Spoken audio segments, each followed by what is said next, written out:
Hi everyone, it's Barnaby for Spurred On here at the majestic White Hart Lane on a quite drab, dreary and windy day. Not good for our hair, Barnett's me and Emma Story. How are you, Emma? I'm good. I'm a bit windswept, as you can probably see. It's not the nicest day today, but you know.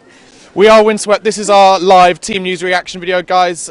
Interesting, because it's not gone the way I thought it was, but Emma did think it would go this way. So we've got Hugo in goal, obviously. Usual back four, Kyle Walker, Super Jan, Toby and Danny Rose.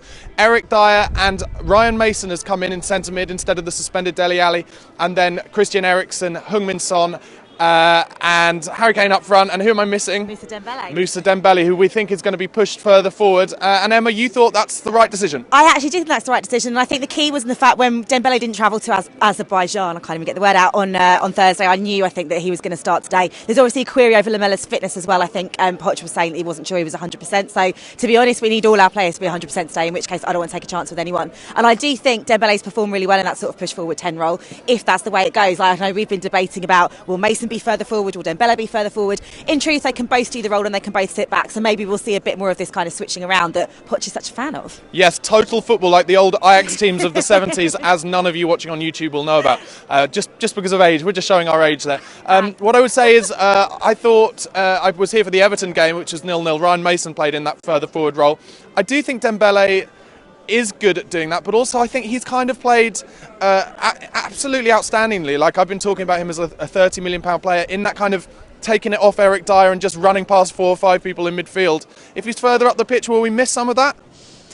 Oh, that's a really tough question. I know what you're saying. I get it. I just think, well, he's a versatile player, isn't he? And I think the wonderful thing we've seen under him this season is that the way in which he attacks the ball now has completely changed. Like, he was always the guy who would take it, pass it, turn around in a circle, give it to somebody else, sideways, backwards, never charging forwards. The brilliant thing about Dembele this season under Poch is that he's all about going forward now, regardless of whether he's sitting further back or whether he's going to be a bit more forward behind Harry. So yeah, I think it's going to be interesting, but I thought he would start. I'm not surprised by the team lineup. Okay, and this is obviously a Tottenham team news reaction video, but we have had some extraordinary team news from for the Chelsea team, which is that John Terry is unfit to start. We kind of thought that might be the case. He does always score against us. His legs have gone a bit, so maybe it would have been good for him to start. You said maybe if he was not fully fit, that would help us anyway, but he's not playing.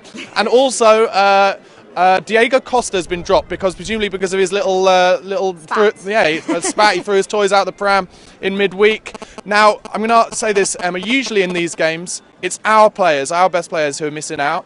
Our top players. I remember we played Chelsea at home when we were in good form a few years ago, and Bale bloody had a baby on the night. So, should we be excited by this news, or should we just keep a lid on this excitement that I am feeling? I think it's a bit harsh to pick up that example of a few years ago, because let's face it, the last time Chelsea came to White Hart Lane was on New Year's Day and we battered them. True. I don't want to get too excited. I'm trying very hard. I think cautious optimism is what I would call it, because I feel like we are banging forward at the moment. I feel like we're really playing as a team. They are obviously on a bit of a horror season. They've started to put it together in recent games. They've got back-to-back wins now. It's typical that they would suddenly start finding their form just they're about to play us. Having said that, I'm going to say this really cautiously, I think we might have too much for them today. I'll tell you what, I've just been thinking about it in my head. So they're playing a false 9. They're going to play Hazard up front with Pedro and Willian kind of off him. They're not going to have an out ball at all. We're going to be pressing high, and unless they find ways to pass it through us, which they're good players, they may well do, they're not going to have an out ball in the channel at all. So it could be a long day for them. Well, this is the thing, and also I think we've seen at Chelsea this season that perhaps their fitness wasn't exactly what it was last season. There was a lot of talk about how a lot of them came back from pre-season out of condition. We will, it might be a very tight 45 minutes, but I really think as the game goes on longer, and like you said, that high intensity pressing game that we always play, when they've got no release from it, I really feel might start to tell in the later stages for us. I think it's scary. You don't want to get too excited because we're Spurs, but I feel like it could work for us today. We just have to be patient, wait for the breakthrough, a little bit like we did against West Ham actually, where it's just kind of, it's all a bit cagey to start with, then the breakthrough comes, and then all of a sudden we start finding our channels. So, yeah. So it's important then for us to keep it tight, make sure we don't concede from set pieces, and then make sure we take our opportunities, try and nick it. So last thing, Emma, prediction, scoreline. Okay, I'm going to be brave. I'm going to say, I'm going to go 2-1 Spurs. I've said it. There we go.